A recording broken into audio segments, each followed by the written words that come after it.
Number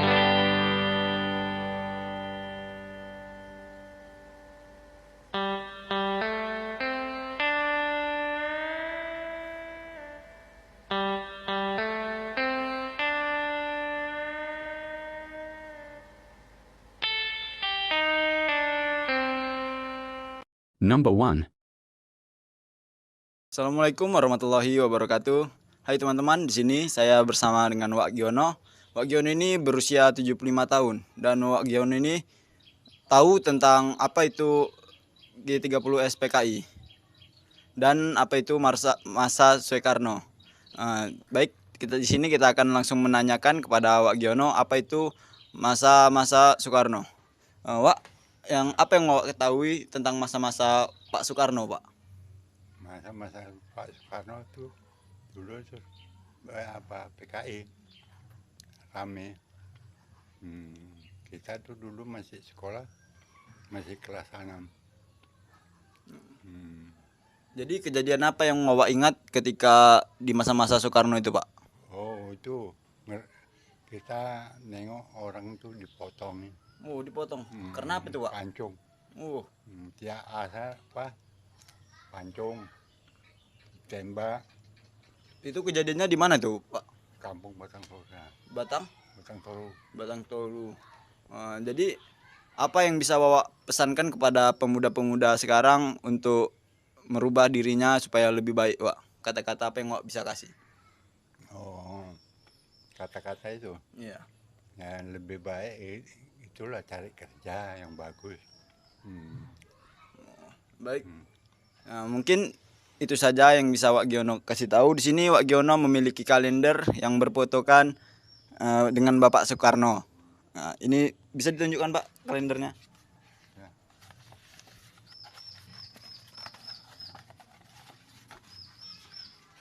Nah, di sini Wak Giono ini sudah memiliki kalender yang berfotokan Pak Soekarno, bukti bahwa Bapak ini tahu tentang apa itu Orde Lama dan tentang G30 SPKI. Baik, terima kasih, itu saja yang bisa saya sampaikan dan Wak Giono berikan. Wassalamualaikum warahmatullahi wabarakatuh. Number 2. Di sini saya sedang bersama Bapak Idris yang usia 33 tahun. Di sini saya akan melakukan wawancara tentang sepengetahuannya tentang Bapak Soekarno atau tentang Orde Lama. Baik, langsung saja kita mulai wawancaranya. Oke, Pak, apa yang Bapak ketahui tentang masa-masa Pak Soekarno, Pak? Oke, baik. Untuk Bapak Soekarno pada masa itu sangat luar biasa ya. Dia seorang presiden, selain dia seorang presiden juga dia seorang proklamator, dan di kepemimpinannya sangat luar biasa. Sampai-sampai kita negara Indonesia termasuk negara yang diakui kemerdekaannya di seluruh dunia. Baik, itu mungkin yang bisa Bapak ini sampaikan. Lebih dan kurang mungkin mohon maaf. Assalamualaikum warahmatullahi wabarakatuh. Waalaikumsalam warahmatullahi wabarakatuh. Number 3. Warahmatullahi wabarakatuh. Waalaikumsalam warahmatullahi wabarakatuh. Di sini saya sedang bersama Pak Sugiono yang berusia 61 tahun. Di sini kami akan melakukan wawancara tentang seberapa tahu Pak Sugiono tentang masa-masa Pak Soekarno atau Orde Lama. Baik, Pak, sebelumnya apa saja yang Bapak ketahui tentang masa-masa Pak Soekarno, Pak? Pak Soekarno yang ku tahu adalah proklamator RI yang pertama dengan Pak Hatta, Muhammad Hatta.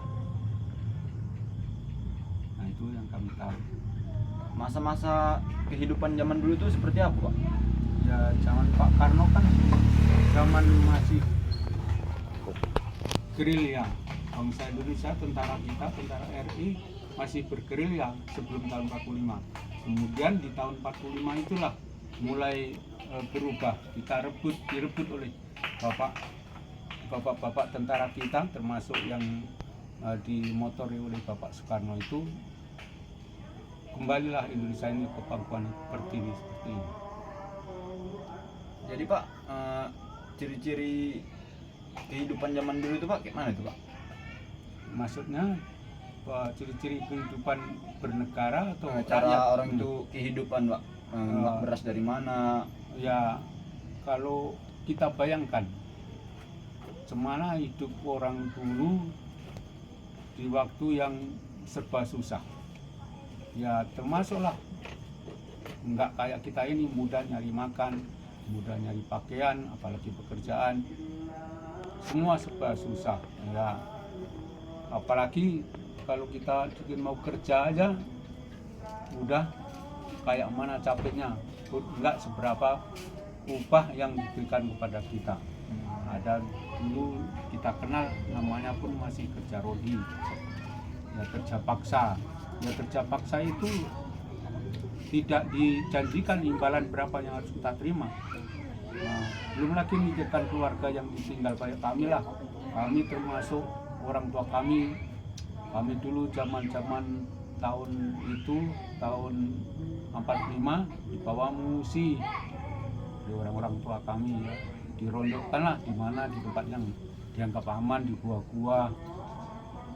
Ya makannya lah kadarnya apa yang dapat, ada ubi makan ubi, ada nanti dapat ayam hutan ya dengan ayam hutan. Kemudian baru kalau nanti sudah kondisi aman baru bisa kami keluaran.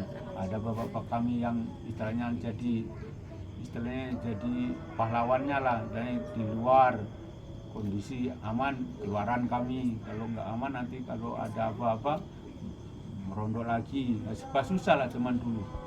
Beda kalau zaman sekarang, Pak Karno itu udah tahun 45 udah merdeka, udah enak, kami bisa bebas, bisa ketawa, bisa kesana kemari lah, bisa main-main sama, bisa saling jumpa sama kawan-kawan sebaya. Kok enak lah.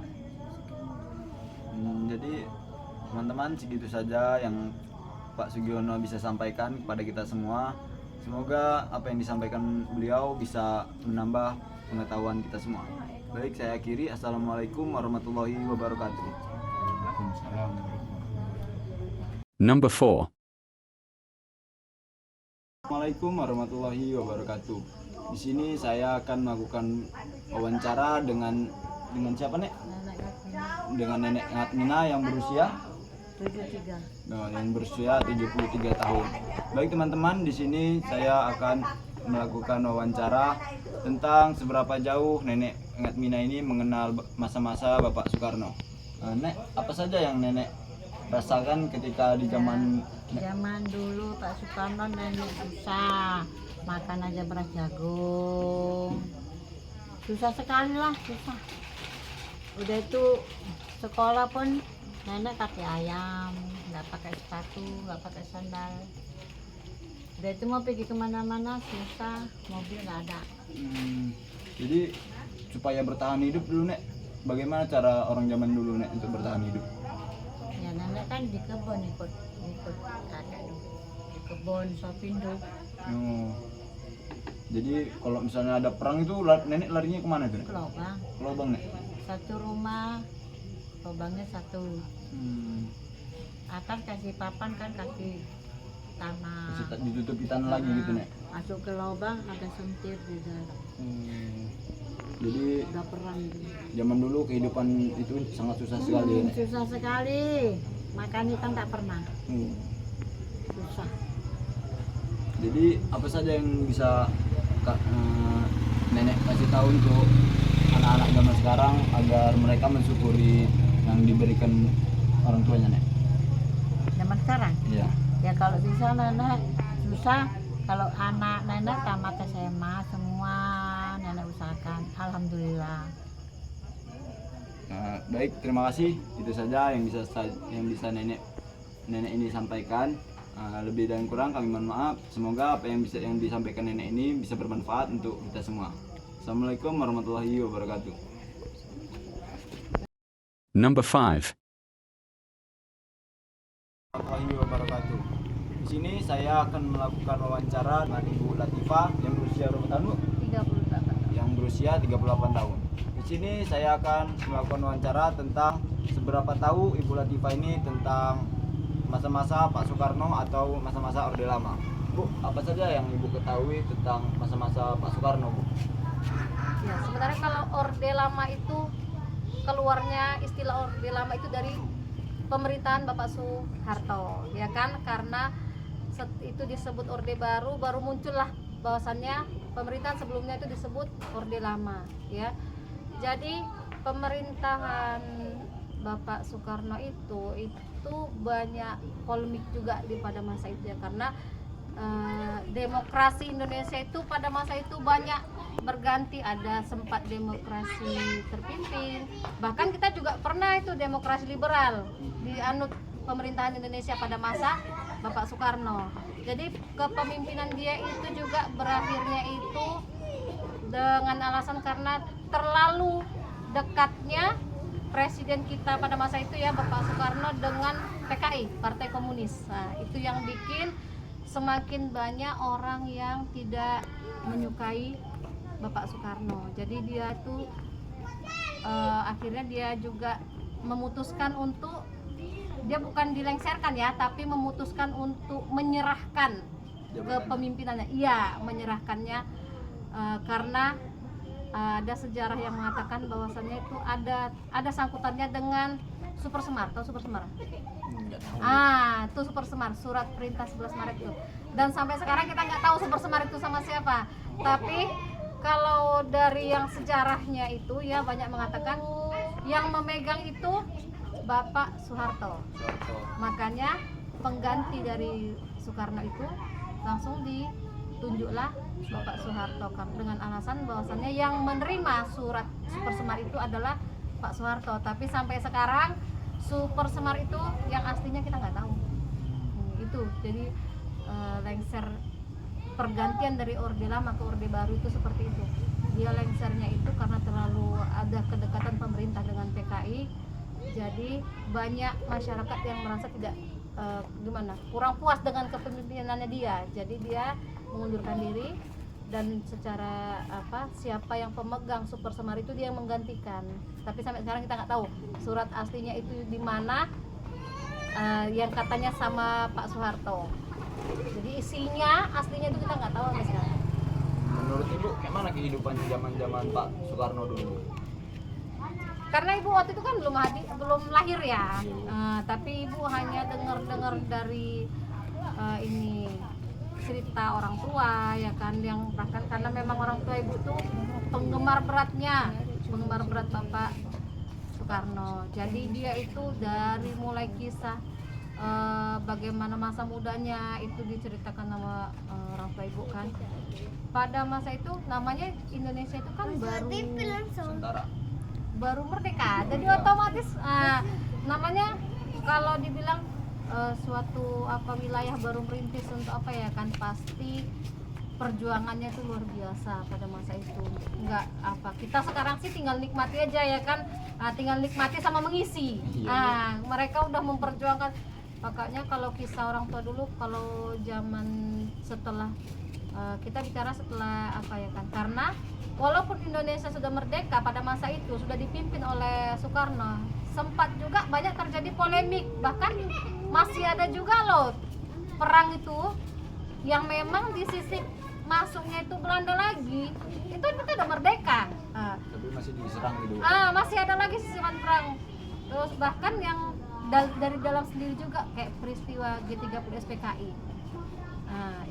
Itu juga yang tadi akibat maksud Bapak Soekarno itu lebih mendekatkan ke PKI itu tadi sebagai penyeimbang maksudnya, tapi ternyata ada sudut pandang lain yang lebih ini kan, jadi bahkan terjadilah sampai pemberontakan itu tadi. Bahkan kalau dibilang sekarang itu kan kalau ada keturunan PKI sampai suruh berantas saking ininya kan, pengaruhnya itu takut luar biasa itu ya. Ya mudah-mudahan ke depannya ini ya memang udah nggak ada lah, ya kan, kita ya udah namanya kita udah berketuhanan, nggak, kita sesuai balik ke Pancasila kan, berketuhanan. Jadi jangan sampai kita kembali ke komunis, menjadi komunis, ya kan. Itulah yang Ibu tahu. Baik teman-teman, itu saja yang bisa Ibu Latifah sampaikan kepada kita. Semoga penjelasan yang Ibu Latifah sampaikan kepada kita dapat kita pelajari dan kita ambil kebaikannya untuk kehidupan kita masing-masing. Assalamualaikum warahmatullahi wabarakatuh.